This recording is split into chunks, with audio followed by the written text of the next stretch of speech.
Are you like most sales and other professionals who want to grow their wealth faster than what they are currently doing through their company 401k, even with that company match, the stock market, or just plain saving money? Would you sleep better at night if you had the financial freedom to be job optional in just 3 to 5 years through investing in real assets? Maybe you don't want to stop working, but wouldn't it be cool if you could retire a decade earlier than most and do the traveling you and your family have planned for years while you're still young and can enjoy it? Let's face it, most busy professionals don't have the time or desire to take on more work outside of their W-2 to grow their wealth.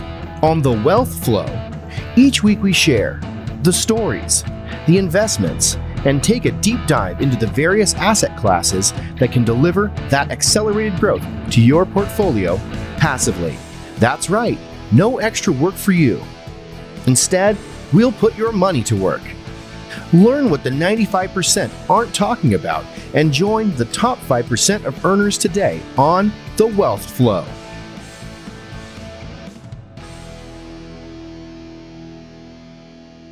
Welcome to The Wealth Flow. My guest today is Alan Underwood. Alan is a pilot, an entrepreneur, a real estate developer, and an investor. He's done some amazing philanthropic things through Angel Flight West, providing free air transportation to pilots needing specialized care far from home. He has an interesting background in entrepreneurship, starting a pizza restaurant at age 22, and then a car dealership that grew to over 16 million in annual revenues. Alan is a full-time developer and investor and is currently developing a 91-unit apartment complex from the ground up, along with some ADU investments as well that we'll get into. So, Alan, welcome to the show. Keith, it's great to spend some time with you today. Yeah, absolutely. And what I usually start with, Alan, is just kind of your background, where you grew up and kind of what led you to, sounds like first to entrepreneurship and then eventually to real estate.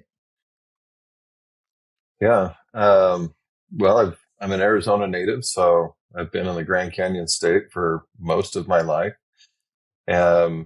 Professionally, I was 21, 22 years old, and I started working for a guy that owned a bunch of Subway restaurants, and he had seen the restaurant concept, the pizza buffet concept, and thought that might be something he would like to do. So he asked me to start researching that.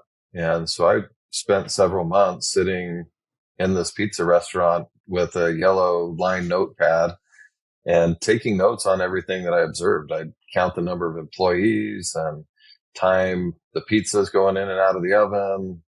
I'd sit in the back of the restaurant and write down what trucks were coming and going and what they were delivering. That really served to sell me on the idea. I could see with my experience working with him, and obviously Subway's got their model very well dialed in and efficient, and could see where there were some inefficiencies in this other concept. And when I ultimately went back to him with what I had discovered, he had changed his mind and didn't want to do it, but I was sold. So I went and talked to my dad about it. And, since at that point I had like 6 months of restaurant experience, I was qualified to open my own restaurant, right? So that's right. I would love to know why he said yes to what I saw as an opportunity, which I don't know how he would have seen much opportunity in it at that point, but he said yes. And we started opening restaurants, and over the next 5 years or so, we opened 5 stores, and then eventually a franchise system came in and bought us out. And on the day that we sold, he called me and he says, well, now that you're unemployed, what are you going to do? And I said, I hadn't thought about that yet. And we're still on the same day that I became unemployed. And he said, well, my partners and I need somebody to manage a car dealership. What do you think about that? And when he asked, I thought, well, it can't be very much different than running pizza restaurants, so why not? And proceeded to learn everything that I could about the car business. And the two biggest takeaways right away from that experience were, the first one was, I realized pretty quickly that I did not like being an employee, that I'd rather have the business be mine in a partnership or outright.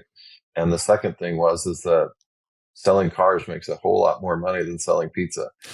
So, yeah, so I learned what I could over the next couple of years, and then took a big leap, and opened my own car dealership. And my timing was great, Keith. We opened in May of 2007. Oh, wow. And by the end of that year, the world financially had collapsed, and it was very difficult for people to get car loans. And I went from, making $150,000 or $200,000 a year managing a dealership for my dad in a job where I could have been for probably the rest of my life, to, I think my W-2 for '07 was like $7,000. And I Oh, wow. really thought that we would lose our house, and it was scary. And we found a way to make it through, and making it through was the best decision that we ever made, because we grew at a pace of about $1 million in sales year over year, every year for the next 13 years in a row. And there were a lot of ups and downs along that path, but the trajectory was that we just had a great growth streak there. And then the next transition came, into real estate, really not on purpose. Actually came as a result of serious collapse personally. So in 2018, we found out that my mother-in-law had cancer, and a week later she passed away. She was my wife's best friend. They walked together every morning. We had a great relationship with them. 13 months after that, my father-in-law passed away from cancer also.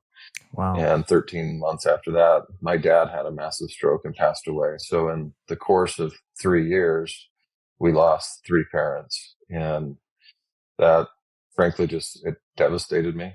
My dad and my father-in-law had been my business mentors. I didn't really have much of a network outside of those 2 guys, and their loss broke me. And I went into a really serious depression. In fact, it was bad enough that on the day that they were burying my dad, I told my wife that when we got there, I wanted her just to throw me in the same hole and bury me with them. That I didn't want to be around. And as a consequence of where I was at, I made the decision to sell the car business, which we did at the end of 2020. And I spent really the last couple of years, 2021, 2022, especially, working on myself, moving from maybe achievement-oriented entrepreneurship to personal growth-oriented entrepreneurship, and setting some boundaries in place for, where I would spend my time, and dedicating a lot more time to being with my family. My dad's death, especially, he was only 66 years old. And when he passed away, I was 43.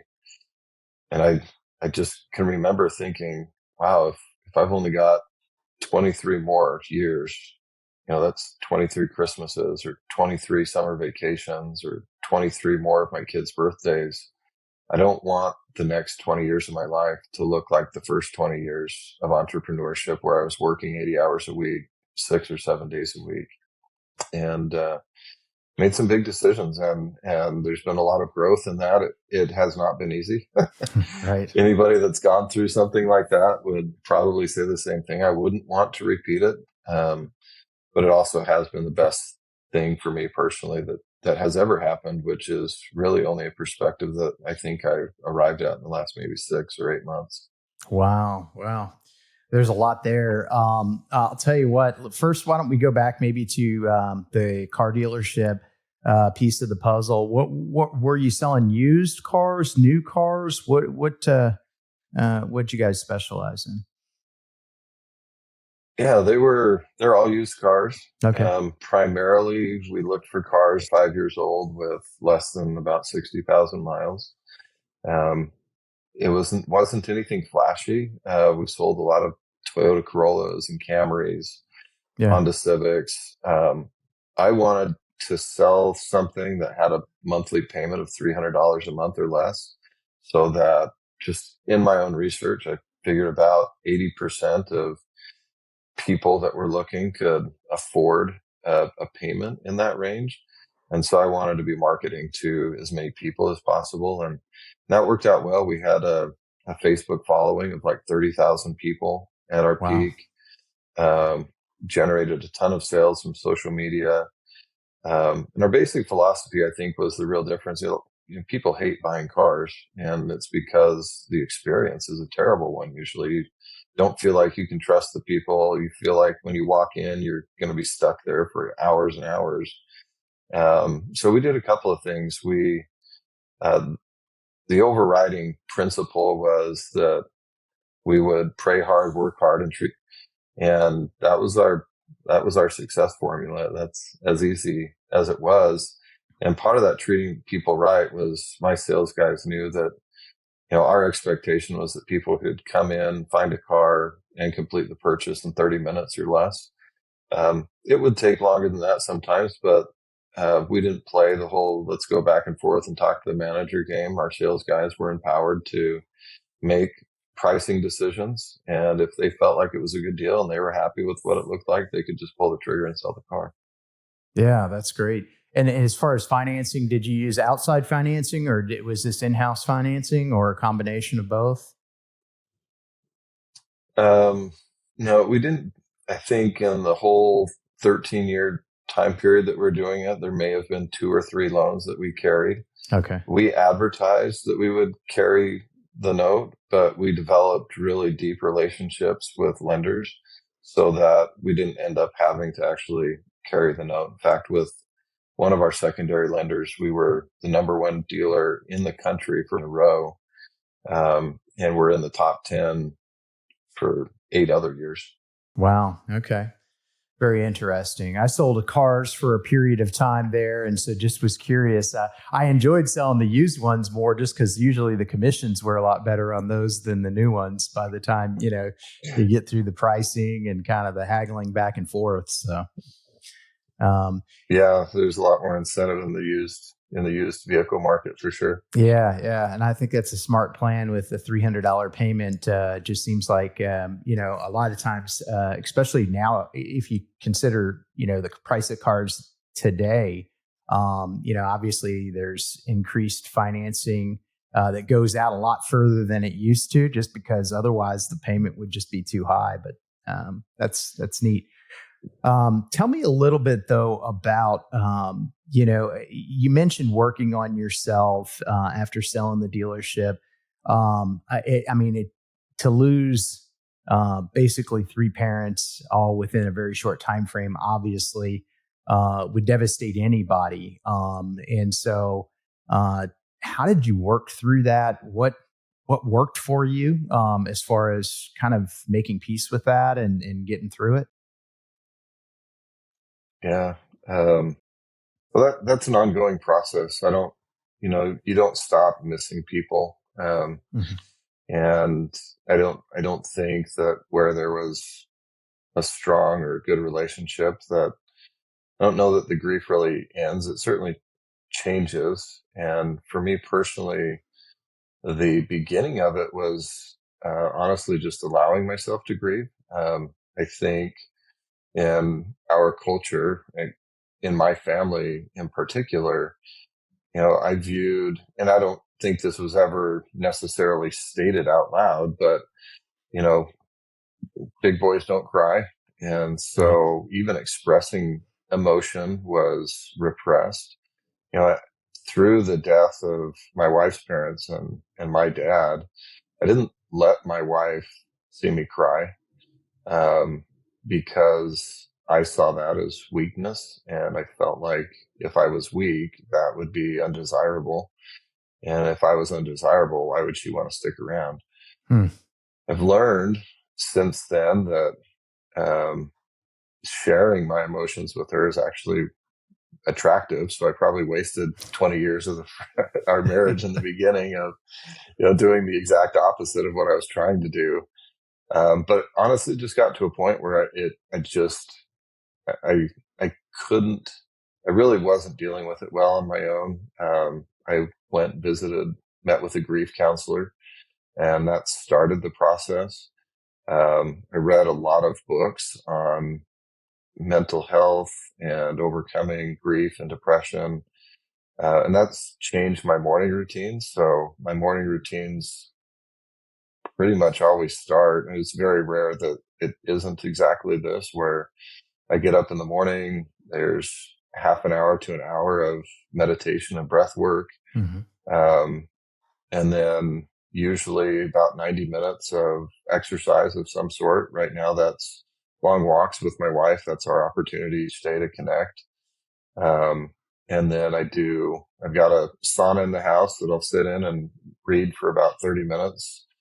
And then get a shower and begin my journal, after that. So, those things are really stabilizing forces where, I've kept a gratitude journal now for a couple of years. I actually was just reviewing it today. It was kind of fun. It's an electronic journal.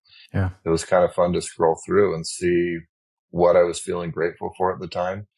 One of the biggest components, Keith, has been developing a network.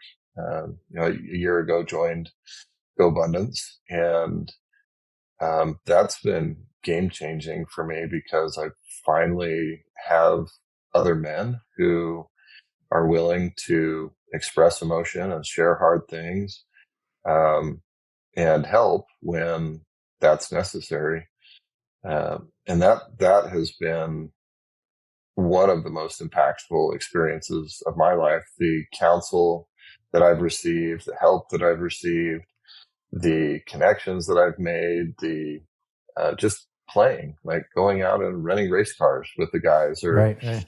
playing paintball or something, allowing myself to be a child in those instances has been really, really critical to my own personal development. I credit a lot of it. I'm really grateful for so many men in that group who have been willing to see when I was hurting and share their own experiences. And that's given me hope that I could, rebound in a lot of ways. I had to rebuild my professional life.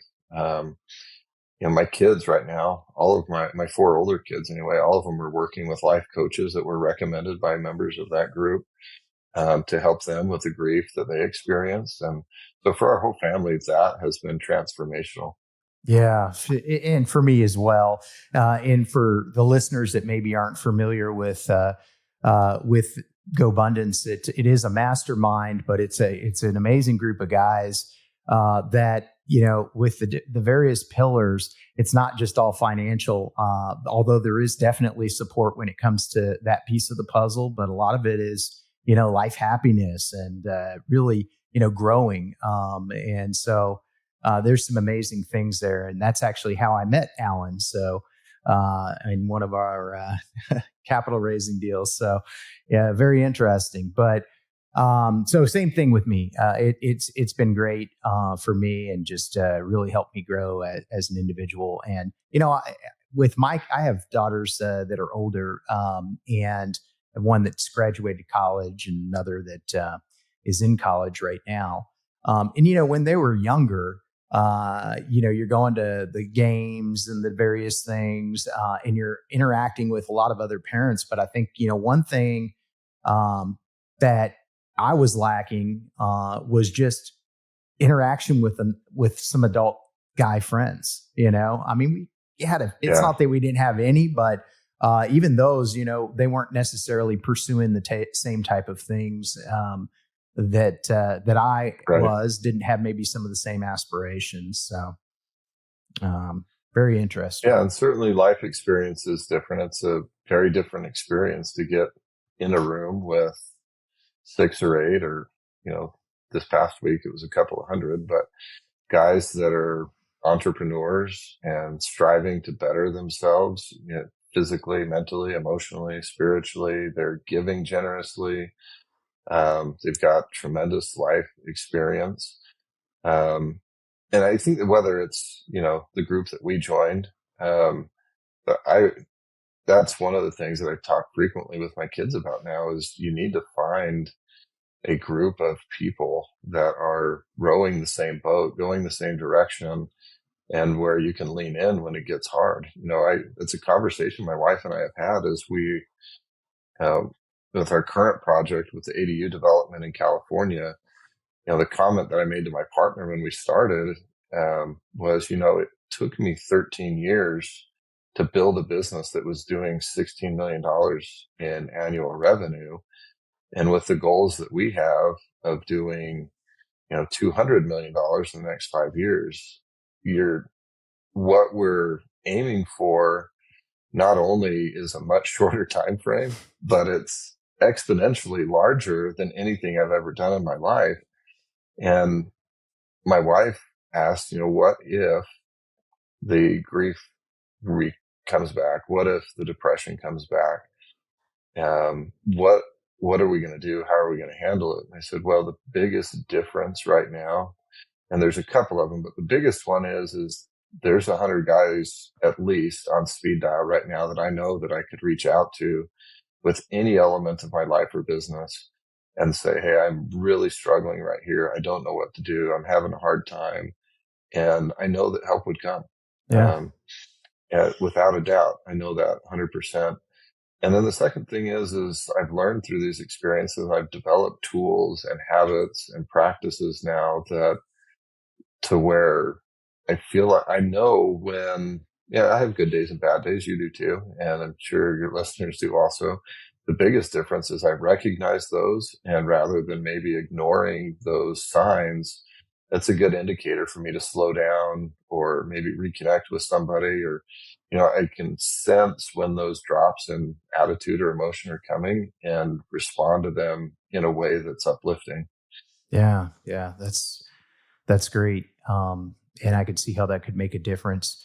Let's talk maybe a little bit about some of the real estate stuff. But before we get there, you didn't mention anything about being being a pilot. So when did you get your pilot's license? And tell me a little bit more about that piece of the puzzle. Yeah, that actually, I still have the note card to this day sitting in my office to remind me that when I got to my lowest point, I wrote down on a note card that there were 3 miracles that I needed God to give me. And and I knew that there was nothing that I could do to bring these things into my life. I didn't know how to make it happen. Um, so on that note card is written, I needed the miracle of happiness, the miracle of prosperity, and the miracle of purpose. And I prayed for those things. And within a few days of really identifying what I needed and being focused on that, I had the thought to go take a flying lesson. Now, I've always wanted to do it. My grandfather was in the Air Force, and for all of my life, I've gone to air shows. And, if we drive by an airport, I'm always looking at the airplanes. I was always fascinated with it. Mm-hmm. The reason why I never did that is because my wife had an uncle who was killed in a small plane crash. And so it was not even a point of discussion. I just knew that would be painful for her. So when I had that thought, I went to her and I said, hey, this is the thought that I've had. I would really like to try it. I don't know what will come of it, but you need to be okay with it. So if you would pray about it, if you feel good about it, we'll do it. And if you don't, then I probably need to check myself into like a mental health retreat and really, really spend some time getting better. And I knew I needed help to do that. So I went and took that first lesson, Keith, and it was at Falcon Field in Mesa, Arizona. It was in a little Cessna 172 Discovery flight. And I will never forget how I felt when we lifted off the runway. It felt as if all of the depression and grief stayed on the ground, and I was able to separate from that just for a moment. And that really was a defining moment. And I threw myself into aviation. I bought an airplane like a week after that flight. Wow. started training, ended up buying 2 other airplanes within the next year. I spent over 300 hours flying that first year and went from never having flown an airplane to being a commercially rated pilot. Wow. That's And awesome. um, yeah, and then pretty quickly in that journey, the other real gift that came to me was I discovered an aviation charity called Angel Flight West that does non-emergency medical flights for people in need. And my first flight was with a young man whose name is Bradley. And Bradley, when he was 15, was diagnosed with Hodgkin's lymphoma. And his mom, who was a single mom at the time, 3 times a week would drive 5 hours each way to get him to the Children's Hospital in Phoenix Hmm. so that he could receive the treatment that he needed. And then she would drive back home. And, put yourself in that position. You're a single mom, so finances are tight. You're wearing out your car emotionally, mentally, physically. You're exhausted from 10 hours in the car and then several hours at the hospital 3 times a week. It was devastating for his family. Fortunately, the Children's Hospital recommended that they contact us. They contact Angel Flight West. And my flight with Bradley was an hour and 15 minutes. I Hmm. could pick him up and get him.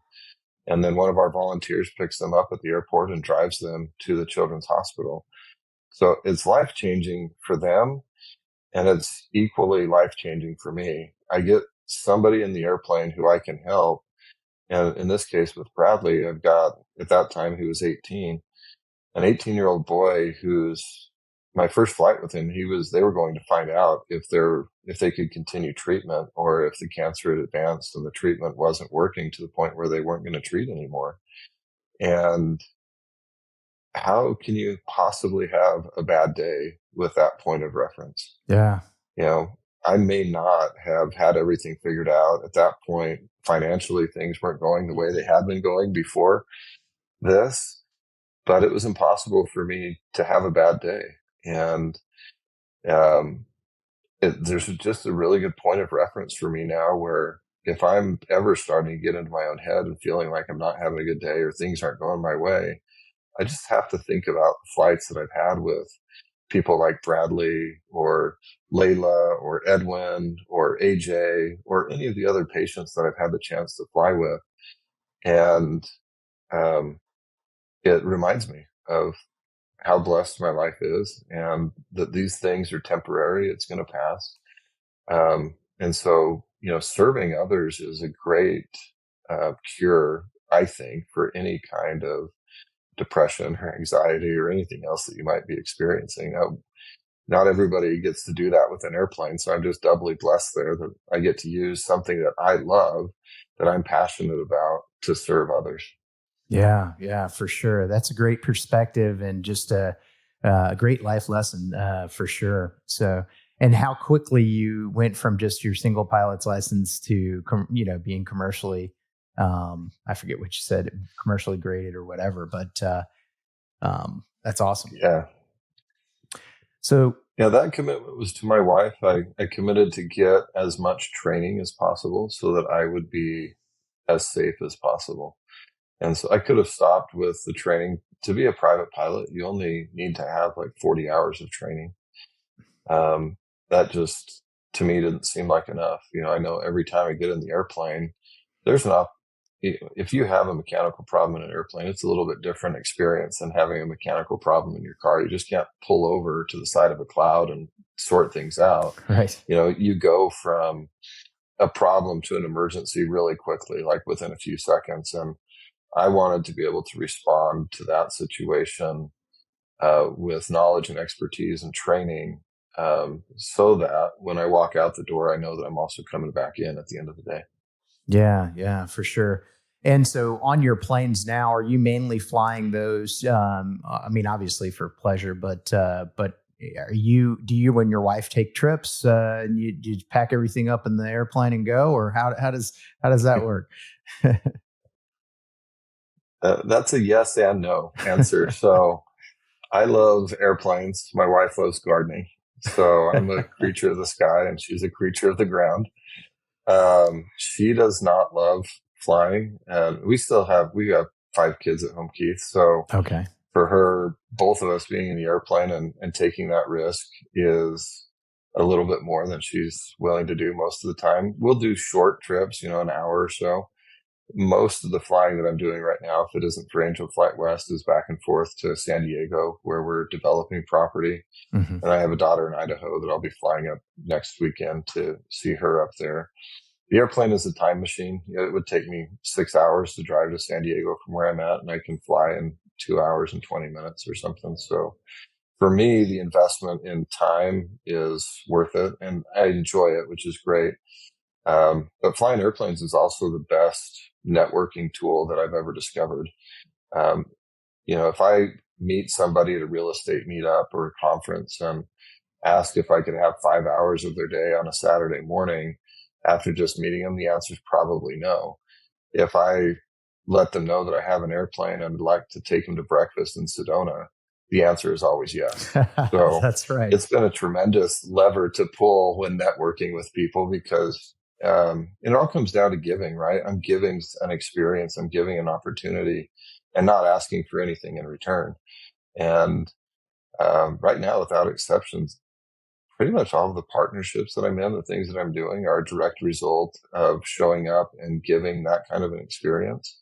And that's led to wonderful conversations and opportunities to connect and now work together. Yeah, that's awesome. All right, and then why don't we talk maybe a little bit about some of your real estate stuff that you have going on? We maybe start with the 91 unit development, and then I know, and then kind of go from there into kind of what you were raising capital for and that kind of thing. Sure. Yeah, the development is in Mesa, Arizona, just outside of Phoenix. It's a 91 or 92 unit, depending on what the city allows us to do. Condominium style apartment complex. So they're either 2-bedroom, 2-bath, or 3-bedroom, 2-bath, 2-car garage apartments, but larger. It's more like a build to rent. So upscale community, pickleball court, pool. I got into that accidentally, which sounds really silly. I didn't have any single family rentals before jumping into this. I bought this 5-acre parcel while I was doing the car business to build another car dealership.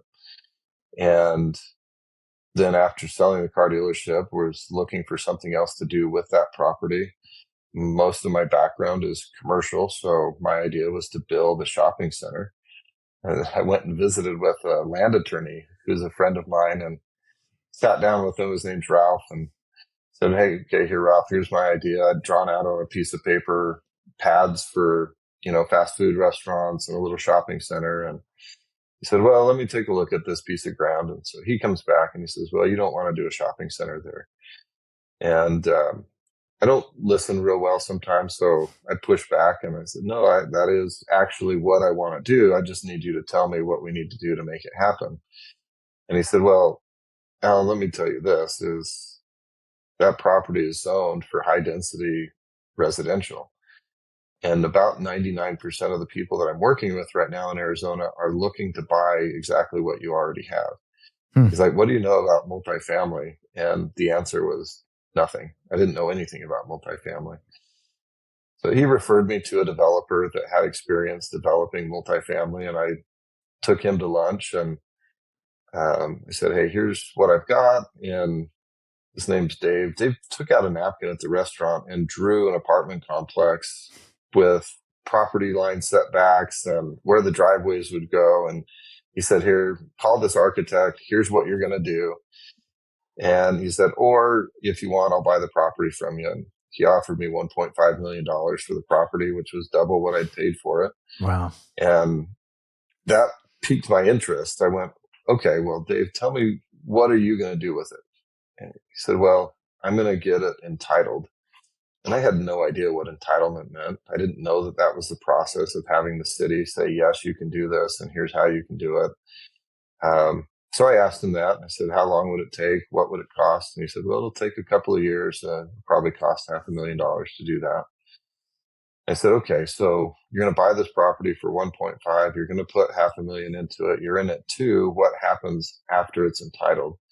He says, well, after it's entitled, then I'll sell it for $4 to $6 million. I thought, well, wait a minute. You're going to put in $500,000, or I could put in $500,000 and it's going to double or triple in value. And he said, yeah, that's exactly what will happen. That's what I do. And I thought, well, thank you for sharing that piece of information. That doesn't sound too difficult. I think I'll just do that. Yeah. So I started doing that, and I'd never been to a real estate meetup. I didn't know anything about multifamily. So I started going to the meetups in Arizona, and I'd get into these rooms and I would talk to people and say, yeah, here's what I'm doing. And their jaw would drop. They were all trying to do a duplex or something like that. And I didn't know that what I was doing was a big deal. I just thought that people did this. Yeah. So it was a shock to me to learn that it was a big deal. And I've since learned why. It requires a tremendous amount of patience and grit to get through the entitlement process. So it's worth every penny that people have to pay to acquire an entitled property. But that's been the process on that one. I actually should find out within the next couple of weeks if entitlements are in. And I hope that's the case and we can get it sold. It's my 25th wedding anniversary in January, and I'd love to rededicate some of those funds and time that we've been investing into a long vacation for my wife and I. Okay. Just the length of time, I guess, and you're putting a lot of money out before you're getting the return on it. It seems, but no intentions of actually being. You're looking at selling it once it's entitled. Yeah, the opportunities that I'm working on in California are much more aligned with me personally. So I enjoy the creation aspect of a business. That's what I loved about being an entrepreneur. And this was true with the dealership, it was true with the pizza restaurants. Once the business got to a point where you had the people in place and it was kind of running itself, I get bored really quickly, and I look for something else to do. And so with the ADU development that we're doing in San Diego, 2 or 3 times a month, we're acquiring a property. That property is being remodeled. Then we're applying for permits. We're building from the ground up the ADUs, and then we're selling those properties. And so there's constant movement, and every property is unique and the challenges and opportunities that it has. So I feel like that's much closer just to what I want to be doing. This entitlement play is great, but there's also a lot of risk. I mean, at any point, if the city says no, I've just spent 3 years of my life and $500,000 and I'm back to square one. That's just a higher degree of risk than I want to take at this point in my career. Maybe down the road that, will be more appealing, but for right now, that's how I'm feeling. Yeah. Yeah. Well, explain that a little bit for those that maybe aren't familiar with the concept. I've been hearing a lot about ADUs, whether it be in Austin, whether it be in Hawaii. It seems. Explain the concept of that, and then as far as what you're doing, are you finding properties that are currently on the market for sale, but that have the ability to put one of these ADUs there? You're going to remodel the existing structure and then build the ADU, and then obviously it'll be worth a heck of a lot more afterwards. Is that the basic gist of it, or maybe elaborate? Yeah. Yeah, the basic model is simple. And I think even before the model, this year alone, there's been over 100 legislative acts promoting ADUs all across the country, even in states like Montana, Arizona, California, Hawaii. I think that ADUs are part of the housing solution for the future. They're definitely the housing solution for states like California, where you're limited on the land that you have because of the mountainous terrain that's up the middle of the state, and then you run into the ocean on the other side. So California has been very aggressive about promoting ADUs, or accessory dwelling units, which most people may know as a mother-in-law suite or an attached garage unit or something like that. Right now in the state of California, any residential property that you purchase, you can legally convert into a threeplex by adding 2 additional dwelling units. Now that could be adding something above the garage, converting the garage into its own living space, or what we're doing is we're building from the ground up in the backyard or on the side yard of the property. And so our typical property is a single family home that's 1,000 to 1,200 square feet, about a 6,000 square foot lot. And then we will build 2 additional units separated from the house. The model right now that we're working off of is an 800 square foot, 2-bedroom, 2-bath unit, and then an upstairs studio that's about 400 square feet. And financially, what that is in the area, you're going to buy that house for $900,000. Once you remodel it, it can be worth 1.2, 1.3. So, which a lot of people are familiar with that, buying something that's maybe not updated, updating it and adding value.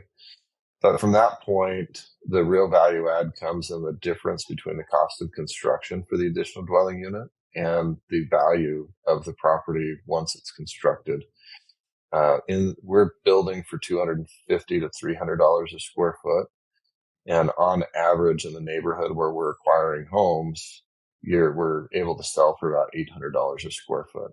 Wow. So we really have to screw things up for this not to work. I was visiting with another member of our mastermind at the airport yesterday, and they're doing ADUs. And he says, I've been doing real estate for a long time, but I've never had a crystal ball that would tell me if a project would work or wouldn't work. He goes, with ADUs, I have the crystal ball. It will work. Yeah. So it's exciting. Yeah, that's a good point.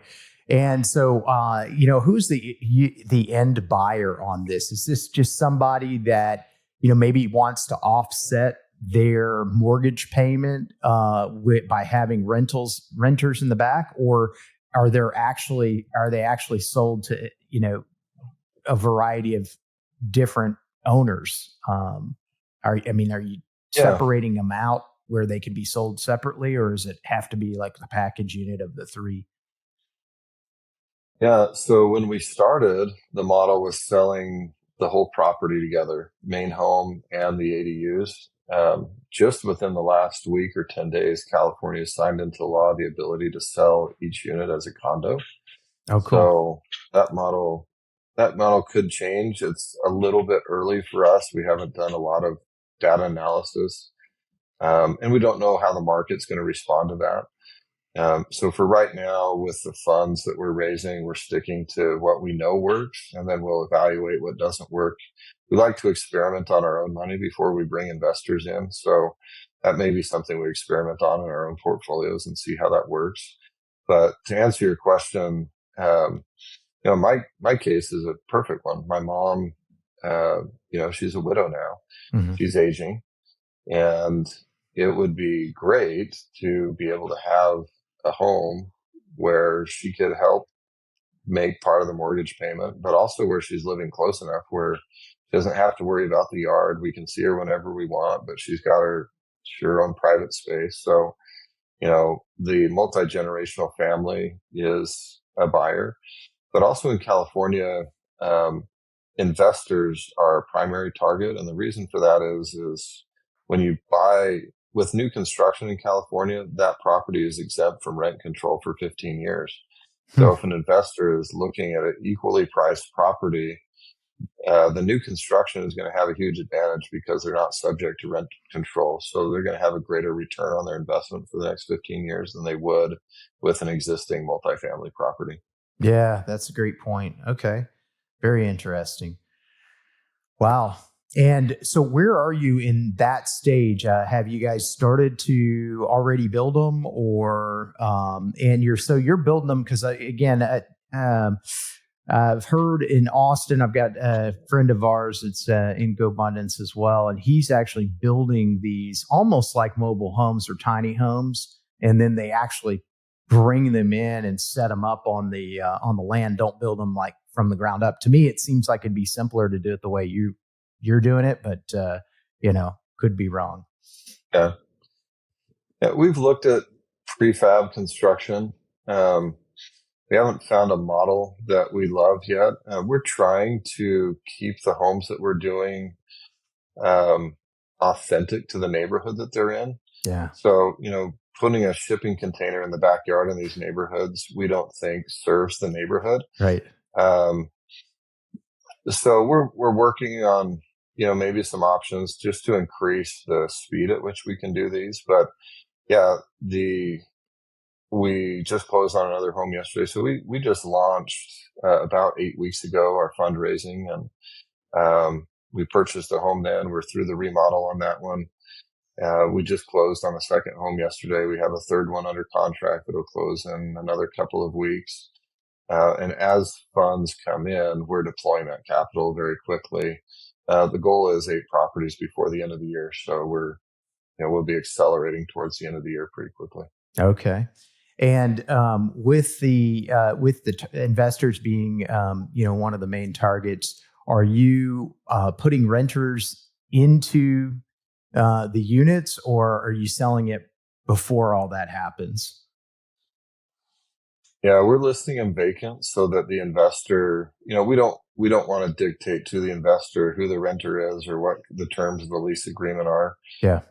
So we feel like there's a premium to a vacant property for that investor so that they can fit it to the model, because some investors may want to do a midterm rental. Some may like long-term, others might like a short-term rental play. So, that's our thought process right now. And as we get through, if we find that investors would prefer to have renters in place, that's pretty easy. We have a property management company, and right now there's 17 potential renters for every one available property in San Diego. So filling the units is not an issue. Yeah. And I think what's neat about it as well, while you're going to be raising quite a bit of capital for it. It seems like you're able to spread out the risk pretty significantly, because you're buying, I assume you're buying these properties not all on the same street, but they're kind of spread out a little bit. And it's just, when you find the deal that seems to kind of match what your game plan is, you can purchase it. Is that, so you're not deploying all the capital at once? Is that correct? We're deploying it as it comes in. So it isn't like we're not raising $4 million and then deploying it all at once. We are focused on 2 particular neighborhoods in San Diego. And the reason for that is those neighborhoods were developed in the 50s and 60s. So they're all ranch style homes on larger lots. Because the larger the lot is, the more buildings we can add. So like our first property already exceeds the model that we use for financial analysis, in that we bought the house, but there's room for 4 additional units on that property. So that one will actually become a 5-plex instead of a 3-plex. The second property that we just closed on yesterday, we'll be able to add 6 or 7 units to that one. So that'll be either 7 or 8-plex, and it's within walking distance of SDU. So for what we modeled the minimum acceptable property and return. So far, every property that we have under contract is exceeding that exponentially.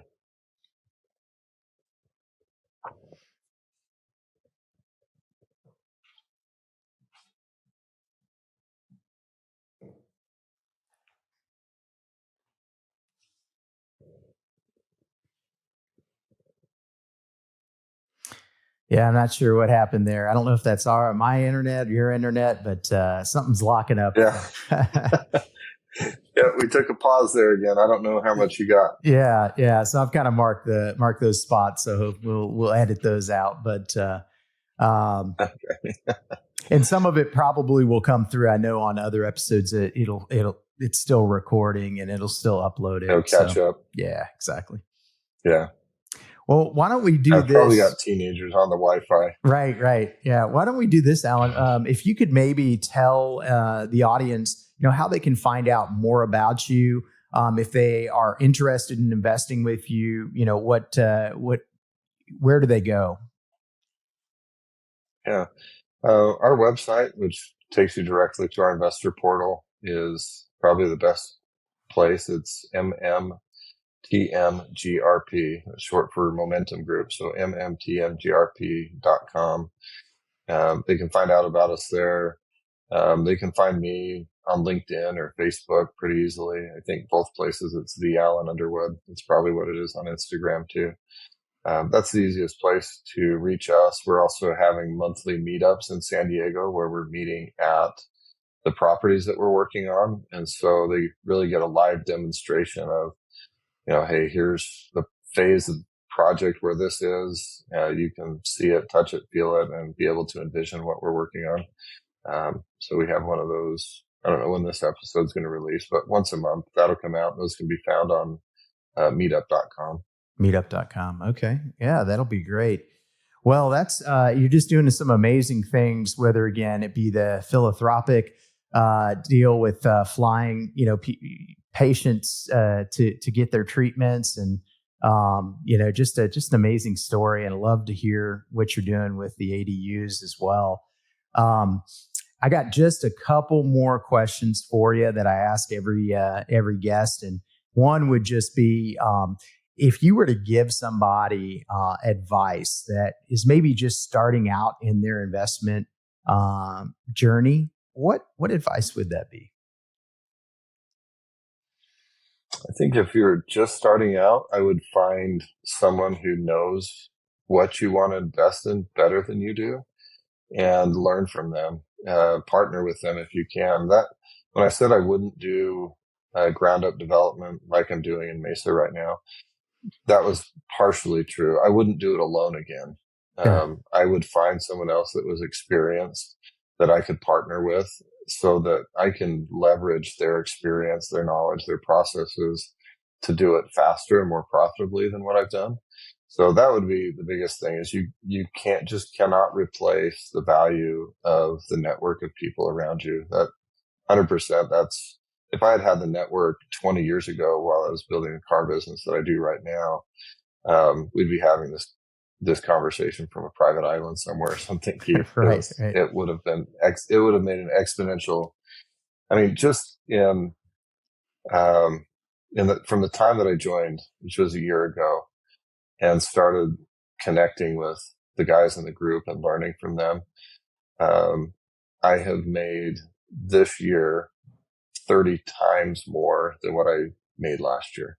Wow. That's been the power of this group because almost all of that has a very direct connection to relationships in that group. Wow. That's amazing. And yes, I agree. The network of people that you surround yourself with makes a huge difference and can certainly catapult your growth. One last question for you, Alan, and that is a book recommendation. I asked for the audience, but I also asked for myself just to see what people are recommending out there. Yeah, I'll give you two. So you get a 2-for-1 deal. There you go. Which is actually what's on the license plate of my truck. It says 2-for-1. The first one would be The Go-Giver. If you haven't read that one, to play on words, a lot of people, somebody that's succeeding in life, they'll say that they're a go-getter. And I would say that I was a go-getter the first 20 years of my entrepreneurial career. I had a goal to be a millionaire by the time I was 40. And I pointed just about every activity I was doing at getting closer to that goal. When you become a go-giver, you change the polarity where now you want to show up and give as much as you can in any situation that you can. My personal goal for myself is to be an edifier, which means that in any conversation that I have, any interaction I have, I want the person that I'm talking to leave a better person than when we started. So that requires me giving of myself, and that's what a go-giver is. So that's why I love that book. The other book that I'm reading actually right now that I'm loving is that You Are the Placebo by Joe Dispenza. And it's all about mindset and meditation and how you can alter the world within you and the world outside of you through your thoughts, beliefs, and behaviors. Wow. Okay. Well, Alan, you gave 2 books that I have not had those recommendations. So I've got them jotted down and certainly sound like some good ones. I've enjoyed our time together, Alan. Can't wait to continue to watch your journey. And next time I'm in the San Diego area, I'll give you a shout, and maybe we can connect, and I can see what you're doing in person. So, yeah, we'll get you up in the air and fly you over San Diego Harbor. There we go. Okay, sounds like a trip I need to plan then. All right, Alan, thanks so much for being on the Wealth Flow. Being that you're still here, I trust you found value in this episode. I personally wish I would have known these guests and strategies when I started my wealth creation journey. Go to wealthflow.capital to subscribe to our newsletter. And as a free gift, we will send you our quarterly market report and the top 10 things to look for in an investment opportunity. Take a minute to give our show a rating and review. Help us reach 1 million professionals by subscribing and sharing this episode with someone you know who could also find value in it.